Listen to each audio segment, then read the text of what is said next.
ദേശീയ പണിമുടക്ക് അത്യുജ്വല വിജയമാക്കി തീർത്ത മുഴുവൻ തൊഴിലാളികളോടും ബഹുജനങ്ങളോടും സംയുക്ത ട്രേഡ് യൂണിയൻ സമരസമിതിയുടെ പേരിൽ അഭിവാദ്യം അർപ്പിക്കുകയാണ്. എന്നാൽ ഈ മെയ് മാസം 20-ന് പണിമുടക്ക് തീരുമാനിച്ചിട്ട് ആ പണിമുടക്കുമായി കേന്ദ്ര സർക്കാരിന് നോട്ടീസ് നൽകിയിട്ട് അക്കാര്യത്തെ സംബന്ധിച്ച് ട്രേഡ് യൂണിയൻ സംഘടനകളെ വിളിച്ചു സംസാരിക്കാനോ ചർച്ച ചെയ്യാനോ കേന്ദ്ര ഗവൺമെന്റിന്റെ പ്രതിനിധികൾ ആരും തന്നെ തയ്യാറായില്ല. ആ പണിമുടക്ക് നടന്നോട്ടെ എന്നുള്ള നിലപാടാണ് കേന്ദ്ര സർക്കാരിന്റെ. ആ നിലപാട് ഇപ്പോഴും ആവർത്തിച്ചുകൊണ്ടേയിരിക്കുകയാണ്. ഈ നമ്മുടെ രാജ്യത്ത് മെയ് മാസത്തിൽ യുദ്ധസമാനമായ ഒരു സാഹചര്യം പാകിസ്ഥാനുമായി ബന്ധപ്പെട്ട് ഉയർന്നു വരികയും കാശ്മീരിലെ ആ വിഷയങ്ങളോട് ബന്ധപ്പെട്ട് ഒരു യുദ്ധത്തിന്റെ അന്തരീക്ഷം നമ്മുടെ രാജ്യത്ത് രൂപപ്പെട്ടു വന്നു. ആ ഒരു സാഹചര്യത്തിൽ മറ്റെല്ലാ കാര്യങ്ങളും മാറ്റി നിർത്തി ഈ കേന്ദ്ര സർക്കാരിന് നമുക്കുള്ള എല്ലാ അഭിപ്രായ വ്യത്യാസങ്ങളും നിലനിൽക്കെ തന്നെ കേന്ദ്ര സർക്കാരിന് എല്ലാ നിലയിലുമുള്ള പിന്തുണ പ്രഖ്യാപിക്കുന്ന നിലപാടാണ് ഈ ഐക്യ ട്രേഡ് യൂണിയൻ ആകെ ചെയ്തത്. ആ പിന്തുണ പ്രഖ്യാപിച്ചുകൊണ്ടാണ് കേന്ദ്ര സർക്കാരിനോടുള്ള ഭിന്നത മാറ്റിവെച്ചുകൊണ്ട് ഈ പണിമുടക്ക് തന്നെ മാറ്റിവെച്ച് കേന്ദ്ര സർക്കാരിനെ പിന്തുണയ്ക്കുന്ന നിലപാട് സ്വീകരിച്ചത്.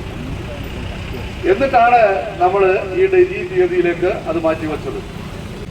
പക്ഷേ കേന്ദ്ര സർക്കാരിന്റെ ജനവിരുദ്ധ നയങ്ങൾ, ജനദ്രോഹ നയ സമീപനങ്ങൾ, വിലക്കയറ്റം വർദ്ധിപ്പിക്കുന്നതിന് സഹായകരമായ നയങ്ങൾ, ഈ രാജ്യത്തെ തൊഴിലില്ലാതെയാക്കുന്നതിന് സഹായകരമായ നയങ്ങൾ, കാർഷിക മേഖല തകർക്കുന്ന നയങ്ങൾ, ഇത് തുടർന്നുകൊണ്ടേയിരിക്കുകയാണ്. ഈ രാജ്യത്തെ എല്ലാ തൊഴിൽ ചൂഷണങ്ങൾക്കെതിരെയും എല്ലാ തരത്തിലുള്ള അനീതികൾക്കെതിരെയും ഇത്തരത്തിലുള്ള സമരങ്ങൾ ഉയർത്തിവിടുന്ന ഒരു മുദ്രാവാക്യങ്ങൾക്ക് ദീർഘകാലം താണ്ടിക്കൊണ്ട് ഈ നാടിന്റെ എല്ലാ തരത്തിലുള്ള അനീതികൾക്കെതിരെയും ഉത്തരം കണ്ടെത്താനുള്ള കരുത്ത് ഈ രാജ്യത്തെ തൊഴിലാളി സംഘടനകൾക്കുണ്ട് എന്നുള്ളതാണ് ഈ രാജ്യം ഭരിച്ചുകൊണ്ടിരിക്കുന്ന നരേന്ദ്രമോദി ഗവൺമെന്റിനോട് ഞങ്ങൾക്ക് ആദ്യമായി കൊണ്ട് പങ്കുവയ്ക്കുവാനുള്ളത്. തൊഴിലാളികളുടെ സമര പോരാട്ടങ്ങളുടെ പുറത്താണ് ഈ രാജ്യത്തിന്റെ എല്ലാ തരത്തിലുള്ള ഐതിഹാസികപരമായ മുന്നേറ്റങ്ങളും ഈ രാജ്യത്ത് ഉണ്ടായിട്ടുള്ളത് എന്നുകൂടി ഈ രാജ്യം ഭരിച്ചുകൊണ്ടിരിക്കുന്ന നരേന്ദ്രമോദിയും കൂട്ടരും മനസ്സിലാക്കേണ്ടതുണ്ട്. ഈ രാജ്യത്ത് കേവലം 10% വരുന്ന ഈ രാജ്യത്തെ ശതകോടീശ്വരന്മാരായ കോർപ്പറേറ്റുകളുടെ താല്പര്യങ്ങൾ സംരക്ഷിക്കുന്നതിന് വേണ്ടിയിട്ടാണ് ഈ രാജ്യത്ത് വിവിധങ്ങളായ കരിനിയമങ്ങൾ BJPയുടെ ഇംഗിതത്തിനനുസരിച്ച് ഈ രാജ്യത്തിന്റെ പാർലമെന്റിനകത്ത് ഓരോ പ്രാവശ്യവും പാർലമെന്റ് സമ്മേളനം നടക്കുന്ന സമയത്ത് നടപ്പിലാക്കിക്കൊണ്ടിരിക്കുന്നു. രാജ്യത്തെ പാർലമെന്റ് സമ്മേളനം കൂടുന്നു എന്ന് ആകെ വാർത്ത പ്രചരിക്കുന്ന സമയത്ത് തന്നെ ഈ രാജ്യത്തെ കർഷകരും തൊഴിലാളികളും വിദ്യാർത്ഥികളും യുവജനങ്ങളും വലിയ രീതിയിലുള്ള ഭീതിയോട് കൂടിയിട്ടാണ് ഇവരുടെ പാർലമെന്റ് സമ്മേളനത്തെ നോക്കിക്കാണാറുള്ളത്. ഓരോ പാർലമെന്റ് സമ്മേളനം പൂർത്തീകരിക്കുന്ന വേളയിലും ഈ രാജ്യത്ത് ഓരോ കരിനിയമങ്ങൾ രാജ്യത്ത് നരേന്ദ്രമോദിയും കൂട്ടരും അടിച്ചിറക്കുന്നു എന്നുള്ളതാണ് അതിന്റെ ഏറ്റവും പ്രധാനപ്പെട്ട ഒരു വസ്തുത എന്ന് പറയുന്നത്. 25 കോടിയിലധികം വരുന്ന തൊഴിലാളികൾ ഇന്ന് ഈ രാജ്യത്ത് പണിമുടക്ക് പ്രഖ്യാപിച്ചിട്ടുള്ളത് കേവലം തൊഴിൽ നഷ്ടത്തിന്റെ പേരിലോ തൊഴിൽ ചൂഷണത്തിന്റെ പേരിലോ മാത്രമല്ല, ഈ രാജ്യത്ത് പെരുകിക്കൊണ്ടിരിക്കുന്ന അസന്തുലിതാവസ്ഥയ്ക്കും ഈ രാജ്യത്ത് പെരുകിക്കൊണ്ടിരിക്കുന്ന തൊഴിലില്ലായ്മയ്ക്കും ഈ രാജ്യത്തെ കാവ്യവൽക്കരിച്ചുകൊണ്ടിരിക്കുന്ന വിദ്യാഭ്യാസ നയ സമീപനങ്ങൾക്കുമെതിരെയായിക്കൊണ്ടാണ് ഈ സമരം രാജ്യത്താകെ അലയടിച്ചുകൊണ്ടിരിക്കുന്നത്. ഈ നാടിനകത്തെ ഗവർണർക്ക് RSSകാരനായ ഗവർണർക്ക് സാധിക്കില്ല എന്ന് പറഞ്ഞു വെക്കുന്നതാണ് ഈ നാടിനകത്തെ വിദ്യാർത്ഥികളുടെ സമരം. ഗവർണറായിട്ട് ഒരു വ്യക്തിപരമായിട്ടുള്ള ഉദാഹരണമാണോ? ഈ നാടിനകത്തെ മാധ്യമങ്ങള് ഇതിനെ വലിയ സിനിമയെ സൃഷ്ടിച്ചതിന്റെ മാധ്യമങ്ങൾ ചോദിക്കുക, എന്താണ് നിങ്ങൾക്ക് ഗവർണറായിട്ടുള്ള പ്രശ്നം? ഗവർണറായിട്ട് ആർക്കേണ്ട പ്രശ്നം? ഈ നാടിനകത്തെ ജനാധിപത്യത്തിന് മുന്നിൽ ഉയർത്തിപ്പിടിക്കുന്ന ഭരണഘടനാ സ്ഥാപനങ്ങളെ കാലിലെത്തിക്കൊണ്ട് ഭാരതാംബ എന്നുള്ള പേരിൽ കാലിപ്പേര് കൈവിട്ടിരിക്കുകയും ഒരു പേപ്പാഴ്ച കഴിഞ്ഞാൽ അതിന്റെ മുന്നിൽ മുൻപിട്ട് നിൽക്കാൻ ഈ നാടിനകത്തെ പ്രവേശനമാണ് കിട്ടുന്നത്. പക്ഷെ SFIയുടെ ചുമട്ടുപയോഗിക്കില്ല.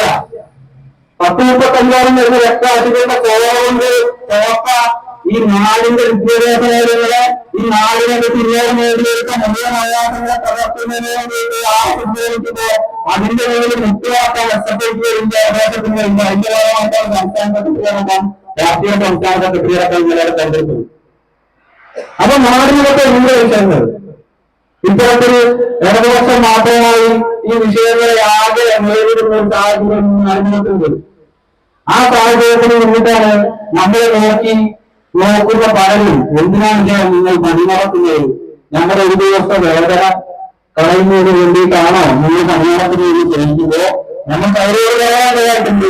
നാളെ നിങ്ങളുടെ ഒരു ദിവസത്തെ വേതനം പോലും കിട്ടാതെ 24 മണിക്കൂർ ഒരു ദിവസമുണ്ടെങ്കിൽ അതിന് 24 മണിക്കൂർ നിലനിൽക്കുന്ന ഒരു സാഹചര്യത്തിലേക്ക് ഈ നാടിനെ കൃത്യതയിലേക്ക് ഈ നാടിനെ വിട്ടുകൊടുക്കില്ല എന്നുള്ള രാഷ്ട്രീയ മുദ്രാവാക്യം ഇപ്പോഴത്തെ പണിമുടക്കുകളെ നമുക്ക് പറഞ്ഞു വെക്കുന്നതായിട്ടുണ്ട് എന്ന് മാത്രമാണ് പറഞ്ഞുകൊണ്ട് എല്ലാവരെയും ഒരിക്കൽ അഭിയോഗം ചെയ്യുന്നുണ്ട് അവസാനിപ്പിക്കുന്നു. അത് പറഞ്ഞു ടാറ്റ എന്ന് പറയുന്ന കമ്പനി ഏറ്റെടുത്തതിന് ശേഷം എന്താണ് ആ മേഖലയിൽ സംഭവിച്ചിട്ടുള്ള വിപ്ലവകരമായ മാറ്റം? എന്തെങ്കിലും ഉണ്ടായിട്ടുണ്ടോ? ഒന്നും ഉണ്ടായിട്ടില്ല എന്ന് മാത്രമല്ല, ഒരു വിമാന അപകടം ഉണ്ടായി 200-ലധികം മനുഷ്യരുടെ ജീവൻ നഷ്ടപ്പെടുന്ന സാഹചര്യത്തിലേക്ക് നമ്മുടെ രാജ്യം എത്തി നിൽക്കുമ്പോഴും അതിനെതിരെ ഒന്ന് ശബ്ദിക്കാൻ പോലും കഴിയുന്ന ഇടമില്ലാത്ത അവസ്ഥയിലേക്ക് നമ്മുടെ ജനാധിപത്യ സംവിധാനം മാറുമ്പോൾ ഏറെ ഖേദത്തോടു കൂടി മാത്രമേ നമുക്ക് നോക്കി കാണാൻ സാധിക്കുകയുള്ളൂ. ഇങ്ങനെ എല്ലാ മേഖലകളിലും സ്വകാര്യവൽക്കരണം നടന്നുകൊണ്ടിരിക്കുമ്പോൾ, ഈ നാടിനകത്തെ മുഴുവൻ മനുഷ്യരുടെയും അവകാശങ്ങൾ തല്ലിക്കെടുക്കുമ്പോ, തൊഴിൽ നിയമങ്ങൾ ഓരോന്നോരോന്നായി ഇല്ലാതാക്കിക്കൊണ്ടിരിക്കുമ്പോ അതിനെതിരായി ശബ്ദമുയർത്തേണ്ടതും കൃത്യമായി നിലപാട് പറയേണ്ടതും നമ്മൾ ഓരോരുത്തരുടെയും ഉത്തരവാദിത്വമാണുള്ള തിരിച്ചറിവാണ് നമുക്ക് ഉണ്ടാവേണ്ടത്. ഇന്നലെ ഈ സമരവുമായി ബന്ധപ്പെട്ടുകൊണ്ട് 1-2 ആളുകളോട് സംസാരിക്കുമ്പോ അവർ പറഞ്ഞ കാര്യമുണ്ട്. മാസത്തിൽ ആകെ 8000 റുപ്യ അല്ലെങ്കിൽ 10000 റുപ്യ ഞങ്ങൾക്ക് കിട്ടുന്നുള്ളൂ. അതിപ്പോ ഇന്ന് ലീവാക്കി കഴിഞ്ഞിട്ടുണ്ടെങ്കിൽ ആ പൈസയും കൂടി പോവും. പണി മുടക്കി വണ്ടി എടുത്തിറങ്ങി കഴിഞ്ഞാൽ സമരക്കാർ തടയും. എങ്ങനെ ഇപ്പൊ ഞങ്ങൾ പണിക്കുക, ഞങ്ങളുടെ എല്ലാ പൈസയും കൂടി ഇല്ലാണ്ടാക്കുകയാണ് എന്ന് പറഞ്ഞ ആശങ്കപ്പെട്ട ചെറുപ്പക്കാർ നമുക്കറിയിലുണ്ട്. എന്നോട് പറഞ്ഞിട്ടുണ്ട്. മാസം 8000-നും 10000-നും 12000-നും 11000-നും രൂപയ്ക്ക് വേണ്ടി പണിയെടുക്കേണ്ടി വരുന്ന ചെറുപ്പക്കാർ നമ്മുടെ നാട്ടിൽ ഇപ്പോഴുള്ള യാഥാർത്ഥ്യമാണ്. നമ്മുടെ ഒക്കെ തന്നെ ഈ പ്രദേശങ്ങളിലെല്ലാം ഉള്ള വ്യത്യസ്തമായിട്ടുള്ള മേഖലയിലുള്ള കടകളിലൊക്കെ തന്നെ ജോലി ചെയ്യുന്നവരുടെ ആളുകളുടെ തുക, സാലറി എന്താണെന്ന് നമുക്കറിയാം. വളരെ തുച്ഛമായ തുകയ്ക്ക് ജോലി ചെയ്യുന്നവരാ ബഹുഭൂരിപക്ഷം വരുന്ന ആളുകളും. കർഷകർ, തൊഴിലാളികൾ, ഇവർക്കൊന്നും അനുഭവിക്കാൻ കഴിയാത്ത അത്രയും സുഖത്തിലാണ് യഥാർത്ഥത്തിൽ IT മേഖലയിലെ തൊഴിലാളികൾ ജീവിതമെടുക്കുന്നത്, പണിയെടുക്കുന്നത്. പക്ഷേ ആ മേഖലയിൽ ഉൾപ്പെടെ ചാർട്ടേഡ് അക്കൗണ്ടന്റുമാരായി മാറി വലിയ രൂപത്തിലുള്ള ശമ്പളം വാങ്ങുന്നവർക്ക് പോലും ജീവിക്കാൻ കഴിയാത്ത ഒരു രാജ്യമായി ഇന്ത്യ മാറിയിരിക്കുന്നു. അതാണ് പുതിയ കാലത്തെ പ്രശ്നം. അവരെയാണ് നമ്മൾ അഡ്രസ് ചെയ്യുന്നത്. ആ മേഖലയിൽ, IT മേഖലയിൽ ചാർട്ടേഡ് അക്കൗണ്ടന്റുമാരായി പല രൂപത്തിലുള്ള പുതിയ തരത്തിലുള്ള IT കമ്പനികളിൽ ജോലിയെടുക്കുന്നവർ ആരാണ്? നമ്മുടെ മക്കളാണ്, നമ്മുടെ സഹോദരങ്ങളാണ്. അപ്പൊ അതുകൊണ്ട് ഈ പണിമുടക്ക് അവർക്ക് കൂടി വേണ്ടിയുള്ളതാണ് എന്ന് പുതിയ തലമുറയോട് പറയാൻ വേണ്ടി കൂടിയാണ് ഓരോ നാട്ടിലും ഇത്തരത്തിലുള്ള സമരപന്തൽ ഒരുക്കിയിട്ടുള്ളത്. എത്രയോ IT മേഖലയിലെ തൊഴിലാളികൾ ജീവനെടുക്കുന്നു എന്നതിന്റെ കാരണം എന്താണ്? അമിത ജോലിഭാരം ഉണ്ടാകുന്നു എന്നതാണ്. അവർക്ക് തൊഴിലെടുക്കാനുള്ള സമയം നിങ്ങൾ തീരുമാനിച്ചതുപോലെ ചിക്കാഗോയിലെ തൊഴിലാളികൾ ഉയർത്തിയ ആ സമയമല്ല. എന്താ ചിക്കാഗോയിലെ തൊഴിലാളികൾ ഉയർത്തിയ സമരത്തിന്റെ മുദ്രാവാക്യം? ആ മുദ്രാവാക്യം 8 മണിക്കൂർ തൊഴിൽ, 8 മണിക്കൂർ വിനോദം, 8 മണിക്കൂർ വിശ്രമം എന്നതാണ്. ലോകമാകെ അംഗീകരിച്ച തൊഴിലാളികളുടെ അഖിലേന്ത്യാ മുദ്രാവാക്യമാണ്. ആ മുദ്രാവാക്യം ആർക്കും ബാധകമല്ല, ഇന്ത്യയിലെ തൊഴിലാളി വർഗത്തിന് ബാധകമല്ല എന്ന് വന്നിരിക്കുന്നു. അപ്പൊ ആ ഹിന്ദുക്കൾക്ക് അല്ലാത്ത ആളുകളാണ് അധികാരനാണ് കുഴപ്പം. ഇപ്പൊ നിങ്ങൾ ഏറ്റവും ഒടുവിൽ പാസാക്കി വെച്ചിട്ടുള്ള വഖഫ് ബോർഡിന്റെ നിയമത്തിൽ വന്നു ചേർന്നിട്ടുള്ള ഒരു പ്രധാനപ്പെട്ട കാര്യം എന്താ? രാജ്യത്തിന്റെ സമ്പത്ത് അനധികൃതമായി ചില ആളുകളുടെ കയ്യിൽ കൈപ്പിടിയിൽ ഒതുക്കുകയാണ്. അതവരുടെ മതപരമായ വളർച്ചയ്ക്കും വർധനയ്ക്കും വേണ്ടി ഉപയോഗിക്കുക. അതുകൊണ്ട് രഹസ്യമായിട്ടല്ല, പരസ്യമായിട്ട് തന്നെ പറയുകയാണ്, ഇപ്പോ ആ സമ്പത്തൊക്കെ പിടിച്ചെടുത്താൽ നിങ്ങൾക്ക് സുഖമായിട്ട് കഴിയാം. ഇങ്ങനെ തമ്മിൽ ശത്രുത ഉണ്ടാക്കി തീർക്കുകയാണ്. സോഷ്യലിസം എന്ന് പറയുന്നത് ഒരു വലിയ സങ്കല്പമാണ്. പൂർണ്ണമായി അത് രാജ്യത്ത് നടപ്പിലാക്കിയിട്ടില്ല. 1917 റഷ്യയിൽ വിപ്ലവം നടന്നതിന് ശേഷം സോഷ്യലിസം എന്ന് പറയുന്ന ആശയത്തിന് ലോകത്തിലാകെ വലിയ പ്രാധാന്യം ലഭിച്ചു. സോഷ്യലിസ്റ്റ് സാമൂഹ്യ വ്യവസ്ഥ നടപ്പിലാക്കാൻ തയ്യാറുണ്ടായിരുന്ന, അല്ലെങ്കിൽ അതിനുള്ള വ്യവസ്ഥയ്ക്ക് അടിസ്ഥാനപരമായ കാര്യങ്ങൾ ഇല്ലാതിരുന്ന രാജ്യങ്ങളും ഞങ്ങൾ സോഷ്യലിസം അംഗീകരിക്കുന്നു എന്ന് പറയാൻ നിർബന്ധിതമായി. നമുക്ക് തന്നതാണ് ഈ കരുത്തിൻ ചെങ്കൊടി, അവർ നമുക്ക് തന്നതാണ് ഈ കരുത്തിൻ ചെങ്കൊടി, അവർ നമുക്ക് തന്നതാണ് ഈ കരുത്തിൻ പടയണി, അവർ നമുക്ക് തന്നതാണ് ഈ കരുത്തിൻ പടയണി.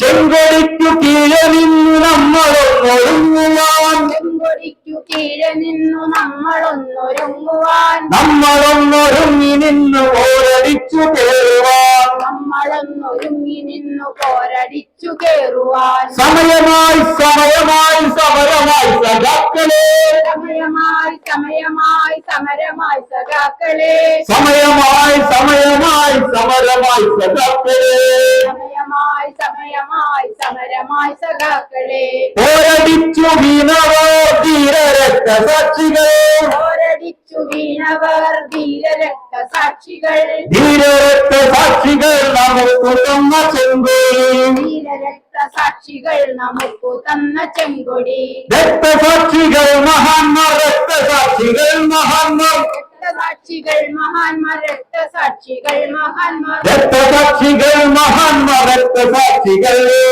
രക്തസാക്ഷികൾ മഹാന്മാർ, രക്തസാക്ഷികൾ. അവരെ നാം നമിക്കുക, ശിരസ് കൂപ്പി നിൽക്കുക, അവരെ നാം നമിക്കുക, ശിരസ്സു കൂപ്പി നിൽക്കുക, അവരെ നാം നമിക്കുക, ശിരസ് കൂപ്പി നിൽക്കുക. അവരെ നാം നമിക്കുക, ശിരസ്സു കൂപ്പി നിൽക്കുക. ലാൽ സലാം സഖാക്കളെ, ലാൽ സലാം, ലാൽ സലാം. ലാൽ സലാം സഖാക്കളെ, ലാൽ സലാം, ലാൽ സലാം.